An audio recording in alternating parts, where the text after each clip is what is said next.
一架飞机平稳地降落在机场。然而非常诡异的是，不论地勤怎么敲门，里面却始终都没有人应答。男人轻轻一拧，舱门竟直接自。男人神色凝重地走出舱门。Come in here and check me out. 只见整个机舱内空空如也，竟然连一个人影都没有。报警还是回家找妈妈？而一场多次反转的真假大戏也就此展开。很快，联邦航空调查员拍马赶到，探员警告他们小心自己说出自己至今可从未失手过一次。首先接受询问的就是地勤，他表示飞机起初没有任何异常，完全按照自己的指挥，并且准确停下。Well, actually, I don't remember. Thanks, then. 随后从机场调度员那再次没有得到确定的回答，他表示自己只是看向飞机，但他俩确定就是这架飞机的驾驶员。眼看探员对着飞行员的名字，突然在原地卡住了壳，机场指挥员坐不住了。Both of them. So familiar. 初步询问结束后，探员自鸣得意的对着指挥员也能给查得明明白白。But it's always something, and that something always shows up. 但公关提醒他，这可是飞机失联，不是什么普通的坠机。There has to be an explanation.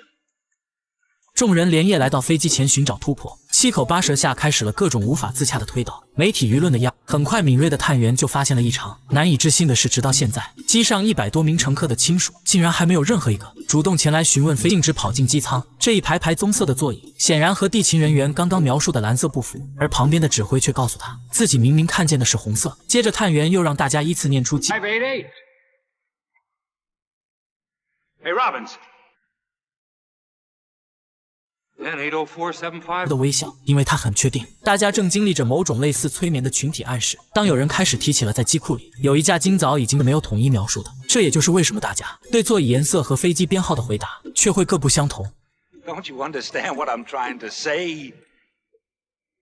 Just. 众人一脸懵逼，都觉得探员是不是疯掉了？而此时唯一能证明孰是孰非的方法，就是身体力行以身试法了。平和螺旋桨也是，所以我把手伸进去也不会有事，否则以后我老婆就交给你们了。在众人紧张的注视下，探长一点点将手伸了过去，然而在即将触碰的一刹，幽灵般一个个化为乌有，只留下他像是自导自演了这一切。探员一路呼喊跑进了指挥中心，然而大伙却表现得今天从没见过他一样。You're Sheckley, aren't you? Aren't you Sheckley? 任何异常，探员夺过公关手里的报纸，上面的新闻确实也报道了，这架飞机今早已经成功降落。